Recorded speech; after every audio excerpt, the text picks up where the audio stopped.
ಪ್ರಿಯವಾದವರೇ, ಯೇಸು ಕ್ರಿಸ್ತನ ಪರಿಶುದ್ಧ ನಾಮದಲ್ಲಿ ನಿಮ್ಮೆಲ್ಲರನ್ನು ವಂದಿಸುತ್ತೇನೆ. ಈ ದಿನದ ದೇವರ ವಾಕ್ಯದ ಭಾಗ ಮಾರ್ಕನ ಸುವಾರ್ತೆ 5ನೇ ಅಧ್ಯಾಯ 34ನೇ ವಚನ.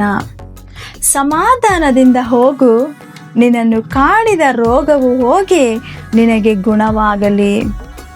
ಪ್ರಿಯರೇ, ಇಂದು ಅನೇಕ ಕುಟುಂಬಗಳು ಶಾಂತಿ, ನೆಮ್ಮದಿ ಮತ್ತು ಸಂತೋಷದಿಂದ ಇರಲು ಸಾಧ್ಯವಾಗುತ್ತಿಲ್ಲ. ದುಷ್ಟ ಶಕ್ತಿಗಳ ಹೋರಾಟಗಳು, ಮಾಟ ಮಂತ್ರಗಳು ಮತ್ತು ಕಾಯಿಲೆಗಳ ಭಯವು ಅವರನ್ನು ಪೀಡಿಸುತ್ತಿದೆ.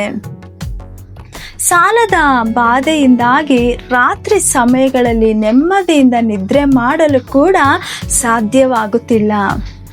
ಆದರೆ ರಕ್ತಸ್ರಾವದಿಂದ ಬಳಲುತ್ತಿದ್ದ ಸ್ತ್ರೀಯನ್ನು ಕರ್ತನು ಗುಣಪಡಿಸಿದಾಗ ಪ್ರೀತಿಯಿಂದ ಅವಳಿಗೆ, ಸಮಾಧಾನದಿಂದ ಹೋಗು, ನಿನ್ನ ವೇದನೆ ರೋಗವು ನೀಗಿ ಸುಖವಾಗಿರು ಎಂದು ಹೇಳಿದಂತೆಯೇ ಇಂದು ನಿಮಗೂ ಹೇಳುತ್ತಿದ್ದಾರೆ. ಇಂದು ದೇವರು ತನ್ನ ಪ್ರಭಾವದ ಐಶ್ವರ್ಯಕ್ಕೆ ತಕ್ಕ ಹಾಗೆ ನಿಮ್ಮ ಎಲ್ಲ ಕೊರತೆಗಳನ್ನು ನೀಗಿಸುತ್ತಾರೆ.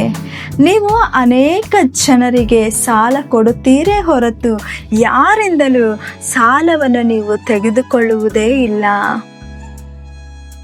ನೀವು ಸತ್ಯದೇವರನ್ನು ನಿಮ್ಮ ಆಶ್ರಯವನ್ನಾಗಿ ಮಾಡಿಕೊಂಡಿರುವುದರಿಂದ ನಿಮ್ಮ ಮನೆಗಳಲ್ಲಿ ನೀವು ಕ್ಷೇಮವಾಗಿ ನೆಲೆಸಿರುವಿರಿ.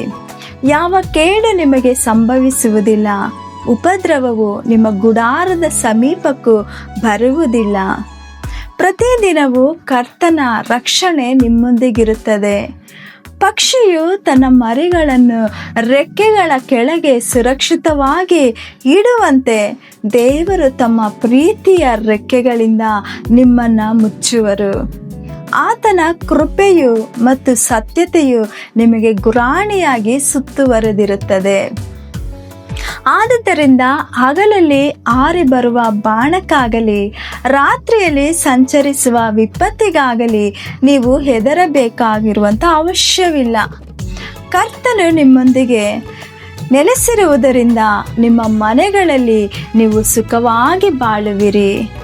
ಕರ್ತನ ನಾಮವು ನಿಮಗೆ ಬಲವಾದ ಬುರುಜಾಗಿರುತ್ತದೆ.